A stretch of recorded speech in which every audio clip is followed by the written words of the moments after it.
Môre, môre, môre. Hoop julle is wakker. As jy nog nie is nie, gaan spoel gou jou gesig af en vee sommer jou gesig lekker af met 'n warm klam doek en kam jou hare en maak vir jou 'n lekker koppie koffie en trek sommer aan en maak reg vir die dag. Maar hoe dit ook al sê, dis lekker om vanmôre weer saam met julle te kuier en in die Here se genade te kan wees. Dis vir my so lekker om elke oggend te weet, wanneer jy saam met my hierna luister, is die Here tussen jou en my in ons binneste, in ons midde. Sy teenwoordigheid vul ons, hy bederf ons met homself. Dis so 'n lekker gedagte. In Hebreërs 12 vers 7 lees ek vanmôre hierdie interessante vers.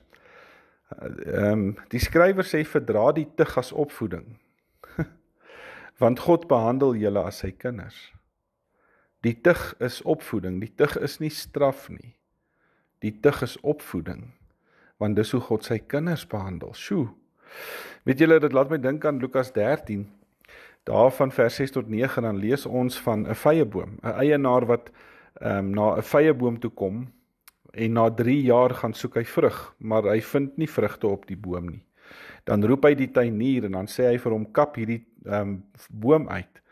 Maar dan soebat hierdie tuinier by die eienaar. Hy sê vir hom, gee vir hom nog hierdie jaar kans. Ek gaan die grond rondom hierdie boom omspit, ek sal dit bemes, ek sal dit mooi versorg, dalk sal hy volgende jaar vrugte dra. Maar as hy nie volgende jaar dra nie, dan sal ek hom uitkap. Nou weet julle, die vye boom word nogal baie dikwels in die Ou Testament as 'n simbool van 'n geheiligde lewe gebruik. God sal ons gebrek aan groei en produktiwiteit nie vir altyd duld nie. Ons moet dit ook onthou. Ek meen, toe Petrus vir Jesus 3 keer verloon het Jesus hom nie veroordelend aangekyk nie, maar hy het hom met 'n stuk droefheid aangekyk, want Petrus moes tot berou kom, en die kyk wat Jesus hom gegee het, sou hom daarna toe gedwing het. En na Christus se opstanding gaan Jesus na Petrus toe, en hy vra hom 3 keer, het jy my lief? En wat het Jesus gedoen? Hy was besig om die grond van Petrus se siel te bewerk. En met sy drievoudige belydenis dat hy Jesus regtig liefhet, is daai drievoudige verloning van Jesus uitgewis. En in Petrus se lewe het die werk van die hemelse tuinier ryke vrugte begin voortbring. En later was Petrus weer besig om te bid, daar in Handelinge 10, toe God 3 keer vir hom 'n groot doek met onrein diere daarop wys.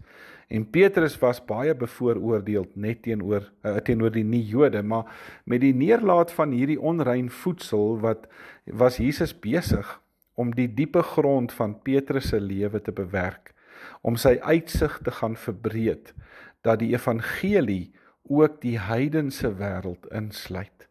En so bewerk God ook deur Jesus Christus die grond, waarin ek en jy nog moet groei, op ons pad na geestelike volwassenheid. En as hy dit doen, dan weet ek, ons gaan vrug dra. En grond bewerk is nie 'n lekker proses nie. Dit is tug. Maar hierdie tug dien as opvoeding. Hoor wat sê Hebreërs? En hierdie opvoeding is omdat God ons behandel soos sy kinders. Dis wanneer ons reg gesnoei word, wat dit seer maak, dat die Here dit vir ons doen, want hy weet op so 'n manier gaan ons die vrug dra wat hy wil hê ons moet dra. So moet nooit die swaar tye in jou lewe miskyk nie. Moet nooit die seer en die sleg miskyk nie. Dis baie keer maar net grondbewerkingstye, sodat die Here ons horisonne kan verbreed. Kom ons maak die oë toe, dan bid ons. O liefdevolle Hemelvader, ek weet dat U vir my lief is, omdat U altyd besig is om deur Jesus aan my lewe te gaan werk. En dankie dat U nooit daarmee ophou nie, anders was ek seker al lankal uitgekap. Help my daartoe, in sy naam bid ek dit. Amen. Dankie julle, ek hoop julle het 'n geseënde dag. Môre is die laaste dag van ons week, en geniet hierdie dag, ek praat weer môre met julle. Totsiens.